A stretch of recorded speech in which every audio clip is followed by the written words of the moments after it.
Felicidade nunca foi o sentido da vida e esse é um dos maiores equívocos da contemporaneidade. Meu nome é Vitor Lima, eu sou seu professor de filosofia de hoje e de sempre. E isto aqui não é filosofia.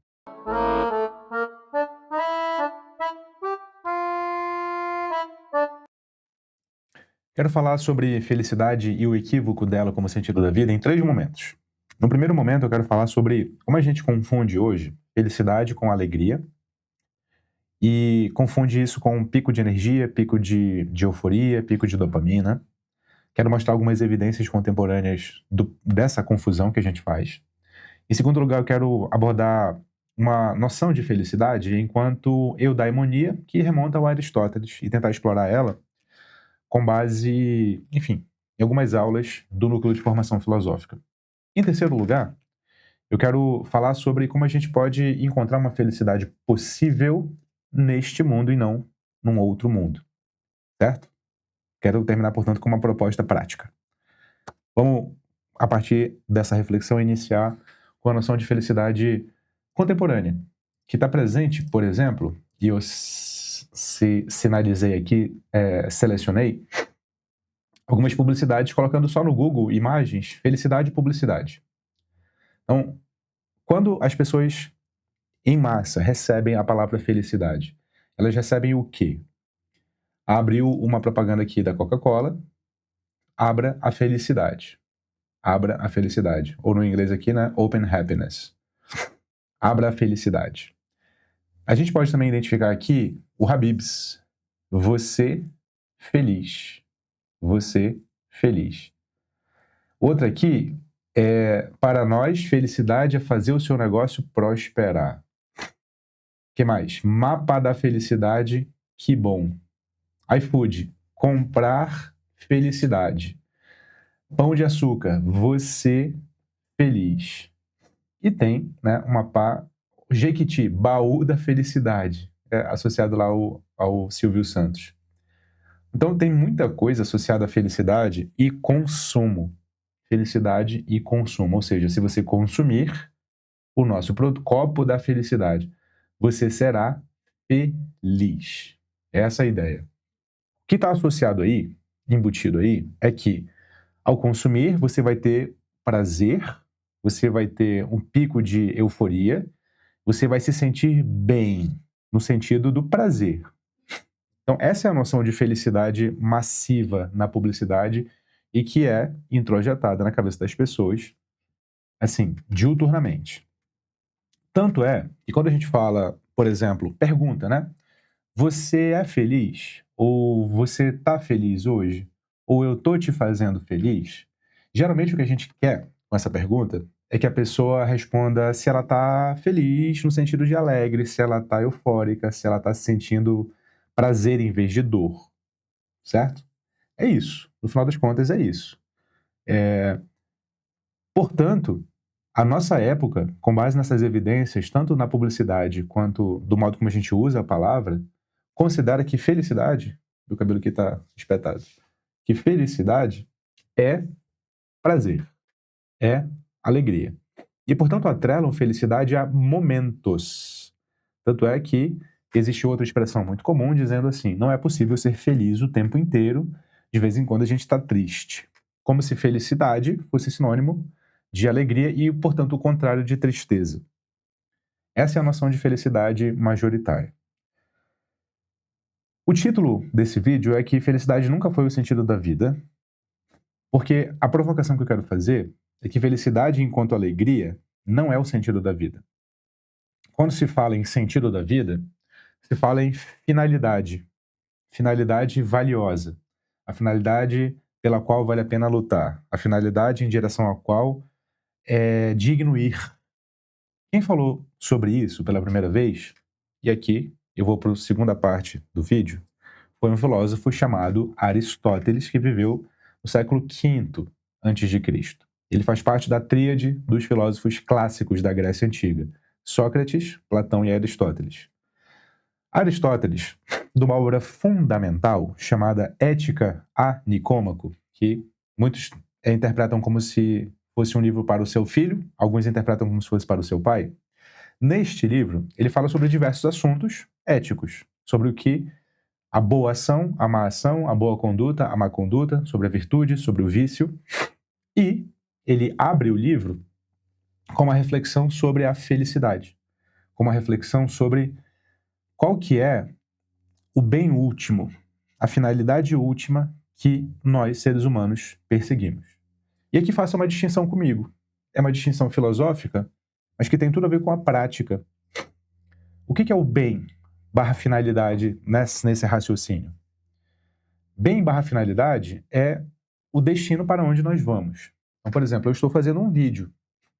Esse vídeo tem um bem barra finalidade, que é conversar com você, estabelecer um certo tipo de relação com você de professor-aluno. Essa é a finalidade desse vídeo. Essa finalidade é última, ou seja, eu quero que você pare nela e depois dela nenhuma outra? Não, eu quero manter um relacionamento com você para que, olha a indicação de finalidade aí, que você me conheça melhor. Mas eu quero que você me conheça melhor porque eu quero que você me conheça melhor e pronto?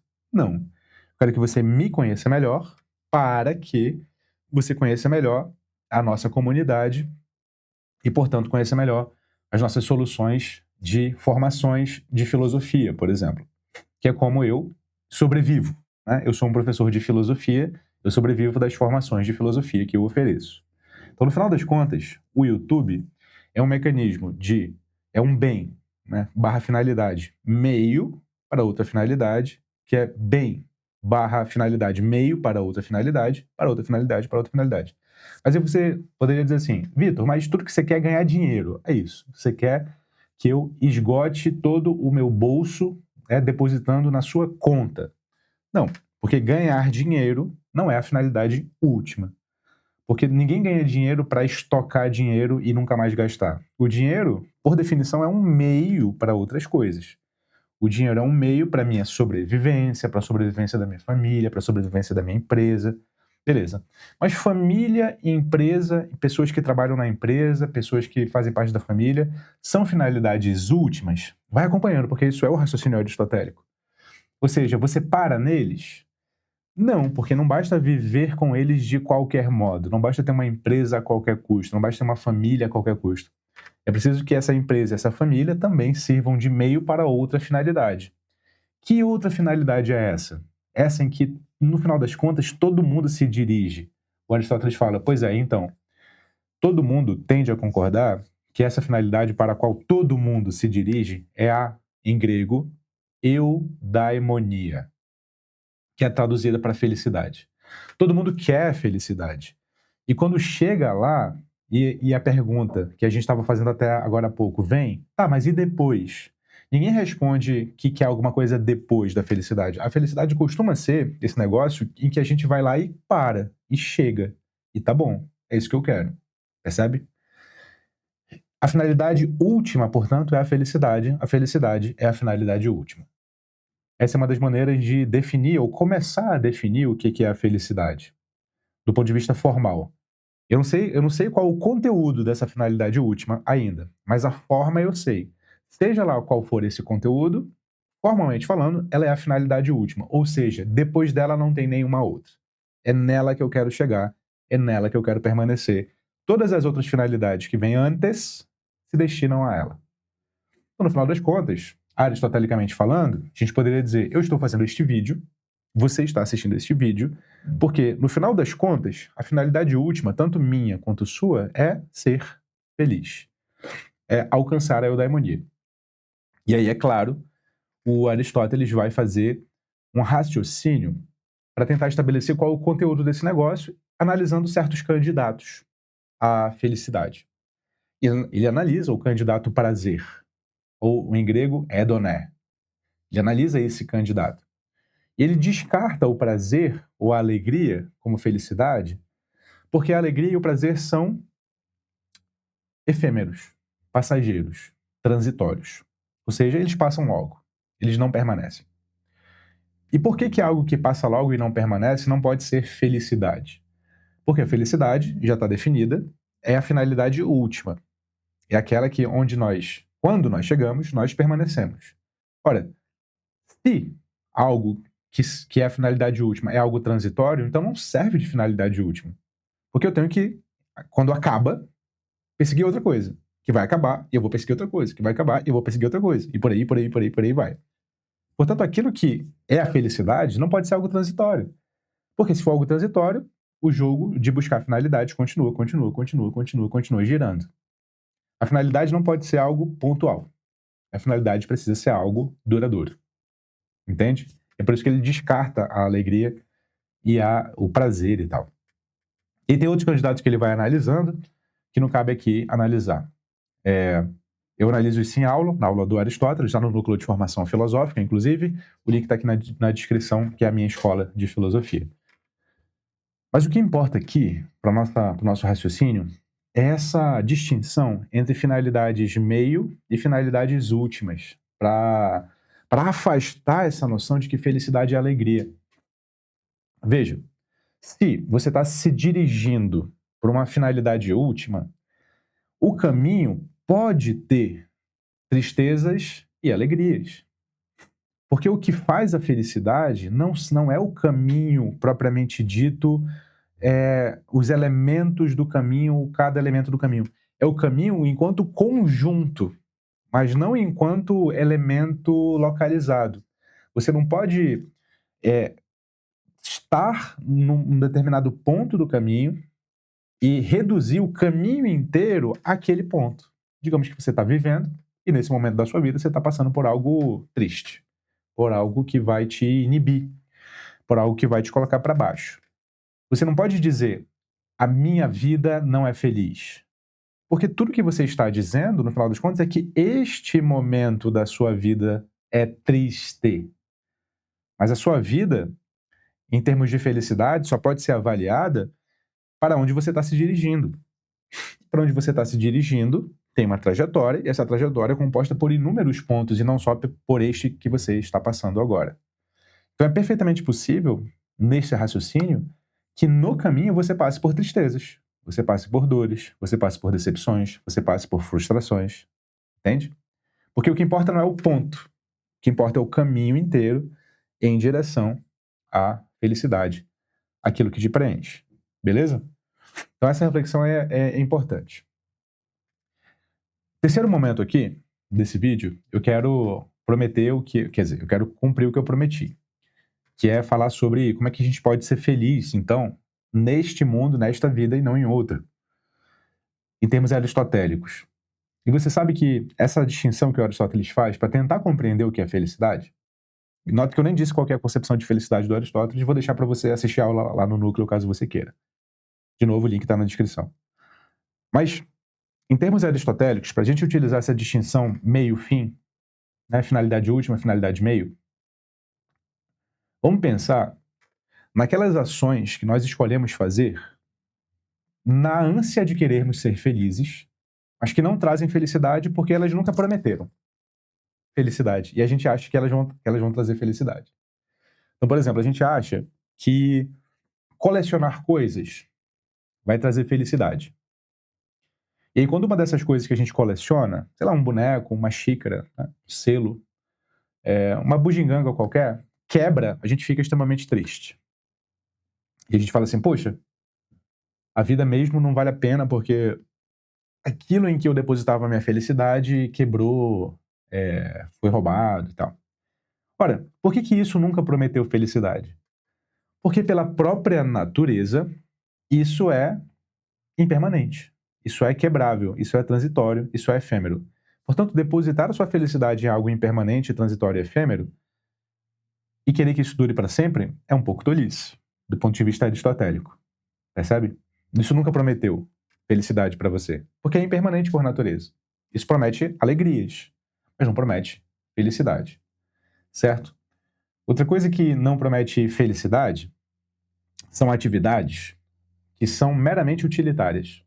Ou seja, o que é uma atividade utilitária? É uma atividade que é útil, mas a definição de útil, talvez você nunca tenha refletido sobre isso. A definição de útil é aquilo que não tem valor em si mesmo. Tem valor por aquilo que traz. Por que o dinheiro é útil? Porque ele serve para algo que não é ele. Ele serve para você comprar comida, serve para você comprar um carro, uma casa, uma roupa. Isso é útil. Por definição, portanto, algo útil é aquilo que não tem valor em si. O valor do útil está naquilo que ele possibilita. Por que coisas úteis não trazem felicidade? Porque elas são meio e não fim. E a felicidade é fim último e não fim meio. Percebe? Então, se você quer assim, nossa, eu vou encontrar felicidade no meu trabalho. A não ser que você trabalhe sem esperar remuneração, você não vai encontrar felicidade no seu trabalho. Percebe? Porque o seu trabalho é uma finalidade meio, para que você ganhe dinheiro. Finalidades meio são finalidades utilitárias e, por definição, elas não têm valor nelas mesmas. O valor delas está fora delas. Percebe? Elas não são fim últimos. Então você não vai encontrar felicidade no sentido aristotélico no seu trabalho. Você não vai encontrar felicidade em relacionamentos que você cultive uma relação utilitária. O que é cultivar uma relação utilitária num relacionamento? Digamos que você está num relacionamento porque você quer que a pessoa te faça bem. Então veja, Vitor, nada mais justo, pô. As pessoas se relacionam porque elas querem que o outro lhes faça bem. Eu não estou dizendo que é justo ou injusto. Eu estou dizendo da perspectiva da felicidade. Percebe? Pode ser justo que você se relacione para que o outro te faça bem. Pode ser justo. É isso. Só que eu não estou entrando nesse mérito. Estou dizendo assim, se você entra num relacionamento esperando que ele te traga uma coisa que não é o próprio relacionamento, ele é utilitário. Percebe? Vitor, mas isso não é um relacionamento saudável. Você está me dizendo para ser submisso, submissa. Eu não estou dizendo isso. Eu não estou entrando no ponto de vista para avaliar um bom e um mau relacionamento. Eu estou avaliando o relacionamento da perspectiva da felicidade. Ele é uma finalidade meio ou ele é uma finalidade última? Percebe? Vou mudar. Vou para outro tipo de relacionamento que não seja o amoroso. Vou para outro tipo de amor, melhor dizendo. O amor de um pai para um filho, de uma mãe para um filho, o amor familiar. Quando você tem um filho esperando que esse filho te traga alegrias, esquece. O relacionamento que você tem com seu filho é utilitário. O relacionamento não vale nele mesmo, ele vale por aquilo que ele te traz, por aquilo que ele te acarreta. Mas, Vitor, todo pai, toda mãe quer que o filho lhes traga alegrias. Beleza? Eu não estou avaliando se isso é certo ou errado, eu só estou avaliando do ponto de vista da felicidade. Se o relacionamento que você estabelece é utilitário, ou seja, o valor não está nele, está naquilo que ele pode possibilitar, ele é utilitário e ele não é felicidade. Ele pode trazer alegrias, ele pode trazer tristezas, mas felicidade ele não é. Entende? Então, a maior parte das pessoas busca nos relacionamentos a felicidade e nunca vai encontrar. Porque a maior parte de nós estabelece relacionamentos utilitários mesmo. Nós nos relacionamos porque queremos algo que não é o próprio relacionamento. Seja realização, seja felicidade, seja gozo e por aí vai. Né? Relacionamentos não trazem felicidade, trazem alegrias, trazem tristezas, mas felicidade não, porque eles não são finalidades últimas, para a maioria de nós, eles são finalidades meio. Percebe? E o que é uma finalidade última, Vitor? Né? Uma finalidade última é inútil. Entende? Uma finalidade última é inútil. Em que sentido, Vitor? No sentido de que o valor dela não está fora dela, está nela mesma. Ou seja, você a persegue porque ela é valiosa e não porque ela vai te trazer algo fora dela valioso. Quer ver uma coisa dessa? A beleza. A beleza costuma ser um valor último. Vitor, mas a beleza causa prazer. Nem sempre. Nem sempre. A beleza pode causar inquietação. A beleza pode causar medo, inclusive. A beleza pode causar espanto. A beleza não causa só prazer. E aqui eu estou discordando de uma das teses mais difundidas da filosofia da arte, por exemplo, que é a tese do Kant, né? Na crítica da faculdade do juízo, em que ele conceitua o belo como aquilo que agrada universalmente sem conceito. Eu discordo. Eu acho que o belo não agrada sempre. Acho que o belo pode causar desconforto, sim. O belo causa desconforto, ele não agrada sempre. Quando você está diante de algo muito bonito, as emoções que nascem entre o objeto bonito e você nem sempre são de prazer. Por exemplo, eu acho muito bonito um quadro, por exemplo, de uma mulher padrão. Uma foto, um quadro de uma mulher padrão. Mas eu não sinto prazer exatamente. Eu consigo avaliar esteticamente, dizer, bonito e tal, tranquilo. Mas eu sinto indiferença, por exemplo. Eu gosto de modelos fora do padrão, que não são belos, por assim dizer, né? A beleza padrão. E por aí vai. A gente pode discutir o que é o padrão e o que não é, mas não é o caso aqui. Tô querendo que você me entenda que, diante da beleza, você não adquire só prazer.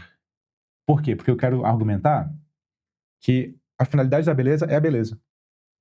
Não é algo fora dela. Percebe? A finalidade da beleza é a beleza, não é algo fora dela. Eu vou dar outra finalidade última, que tem tudo a ver com filosofia, e aí claramente eu tô puxando a brasa pra minha sardinha aqui, né? Que é o seguinte. Um prazer último de pessoas que gostam de filosofia, se você chegou aqui, você gosta disso, é a abertura pro inusitado, pra descoberta, para aquilo que você ainda não sabe, pro mistério. Em filosofia a gente tem uma palavra para isso, que é a base do método da minha escola, que é o núcleo de formação filosófica. A palavra em grego é taumatzin.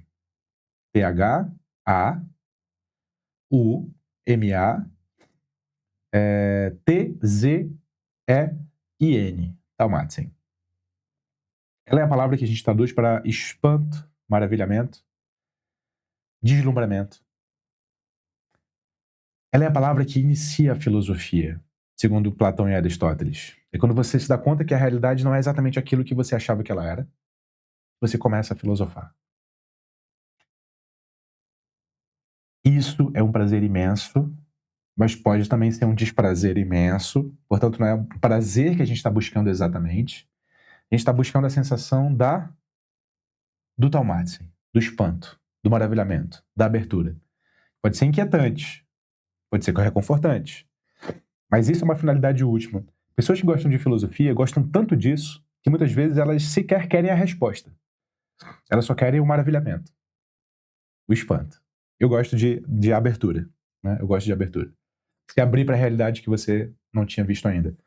Porque eu gosto de taumatzin não necessariamente como aquilo que faz você enxergar o que está por trás. Às vezes faz você enxergar o que sempre esteve na frente, só que você nunca notou. Entende? Então, viver uma vida de descobertas, de espantos, de maravilhamentos, de aberturas, é uma finalidade última. Porque você quer ficar nela e não ir para outra. Entende? Então, na vida filosófica, que as pessoas costumam dizer que é uma vida inútil, tem felicidade. Porque você não quer filosofar porque você quer outra coisa. Quer filosofar porque você quer filosofar. Você quer a sensação constante de taumatzin, de descoberta, de abertura, de espanto. Percebe? E esse é o consolo de todos nós aqui que gostamos de filosofia. É ou não é? É o consolo de todos nós que gostamos de filosofia. E, portanto, eu espero que você, ao final deste vídeo, tenha se sentido mais especial, mais feliz. Que você assista esse vídeo como quem assiste a última coisa que você quereria assistir. Acho meio difícil. Mas se pelo menos um de vocês tiver essa sensação, eu estarei satisfeito. Caso você queira aprofundar os seus taumatzins, as suas aberturas, espantos, maravilhamentos, considere conhecer a minha escola de filosofia, o núcleo de formação filosófica. O link está aqui na descrição do vídeo e no primeiro comentário fixado. Não se esquece, você é o que pensa. E como sempre, fique com Sócrates.